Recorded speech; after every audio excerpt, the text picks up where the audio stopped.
Frank Burgraff Skating. I'd like to thank you for the opportunity to chat with you about our successful feeding program and what we're offering the parents that come to the programs that employ the successful feeding program. The successful feeding program myself is started back in 1978. My mother had been doing the program, my brothers before me. And one of the things that we started to move into was the working with associations specifically on the skating game as it applies to hockey. Having played the game myself, my brothers, and my mother being a figure skater, dealing with associations, one of the things that's pretty common and synonymous with hockey is that we get a well-intended direction programming-wise that's going to come together, and we're going to make a hockey program and make it go. What tends to happen is you get a lot of different personalities that come in. Some have knowledge, some don't. And sometimes that's good and sometimes that's bad with that knowledge. And sometimes the lack of experience can be good and it can be detrimental as well. But how we were formulating our 30 years, if you will, is moving towards a very simplistic approach to the game. Hockey is a business, if you will, from the standpoint that as a board, if you will, they're providing a level of service. They're providing a service to you as parents with children that want to play hockey. They're volunteers. Nobody makes a lot of money doing this. But what happens is they come in and they're well-intended, they come together, historically speaking, not specifically in your program, but historically, what happens is people get involved and they come to the board and they get 10, 12, 14, 16, 18 people on the board setting, and they sit on the board. And their purpose for coming to the board is well-intended, and they're trying to influence the game, influence the development, influence the program. And my experience has been pretty common, pretty consistent, that once a person gets into the board setting, if they don't like the direction, they begin to lobby and move the rudder, if you will, lean on the rudder to try to change the direction of the program. The program ends up running aground and people get disappointed in it, and really the bottom line is that the program stops. I call it the borax mule theory.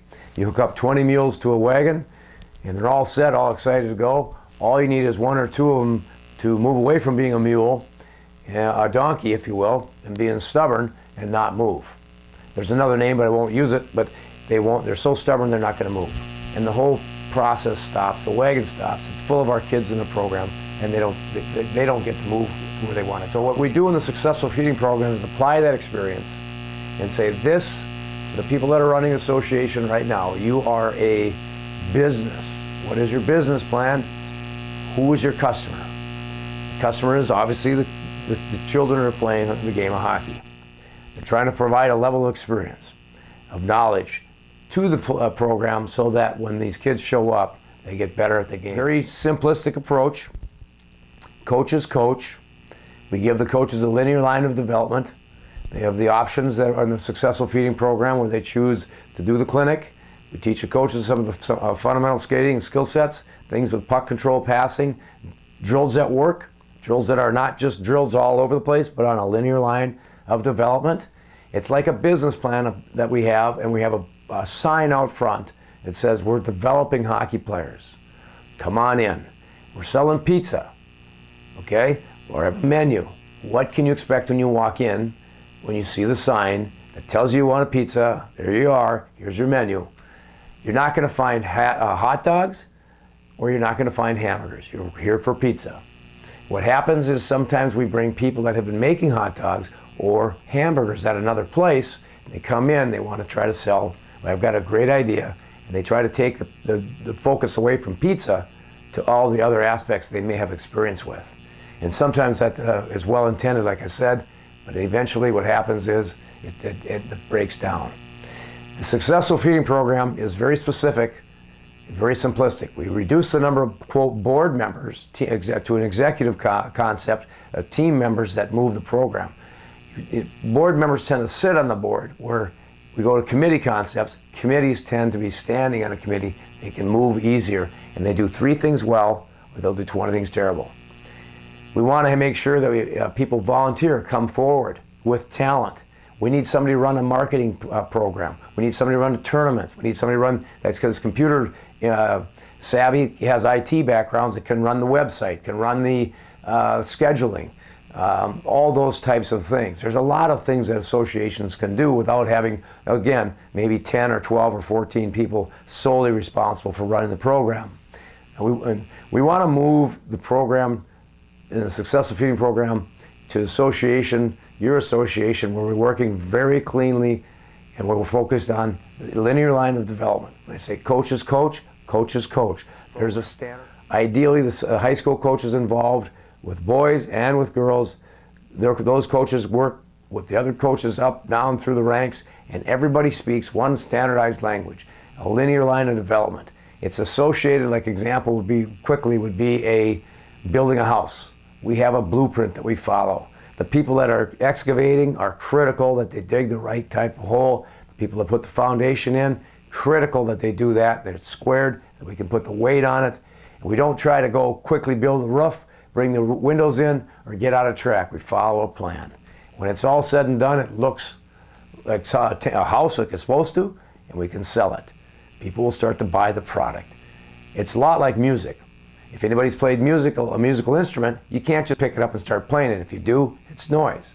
They have to learn to read the notes, follow the direction, and practice over and over again. Almost monotonous, but that's the only way you do it. True program, athletically, true coaches that are worth success are following the fundamentals, execution over and over again. Hockey is a great game. It's a lot of fun to play it. It's demanding. But what it is, it's really 1 + 1 is 2, 2 - 1 is 1. That's as complicated the game as gets. When we start to try to teach, quote, systems, we try to do, I say 3-on-2s, 2-on-1s when kids can't skate and handle a puck, do the Russian 5 rinse cycle, breakout, coaches get mad, they yell, scream, they're frustrated, they're human, they get disappointed. And then they get madder and they go try harder. Well, they don't have to here. The Successful Feeding Program, the progressional program works. We have practice plans, practice outlines on a linear line of development based on 30, 35 years of doing this. It's unique in that regard, and it's very simple. The only problem we always tell people, it's so simple, you probably won't do it because you get caught up in wanting to do more. Okay, so when you, as parents, when you come to a program, a Successful Feeding Program, when you're coming to this, your children, your child is this customer. We're going to maximize the development. The mission statement from our Successful Feeding Program is we want to maximize the development in the minimum time at the most reasonable cost to you, the parent, and this kid that's playing hockey. Okay? It's really simple, but again, understanding from a parent's standpoint, what am I writing? What am I check for? What am I paying for? You're paying for development. Our concept is better person first, better player second. Follow some strict codes, follow the plan, come to the rink, work hard, and we're going to have success in the program feeding the high school programs. All the way up, kids are going to start to play the game, people will talk, people appreciate the way you play the game. Like I said, hockey's a great game. It's a lot of fun. It's a lot of great people in it. We want to enjoy the time that we have with our children and help them become better people through the athletic field of discipline, hard work, teamwork, winning, and losing. Thank you for your time.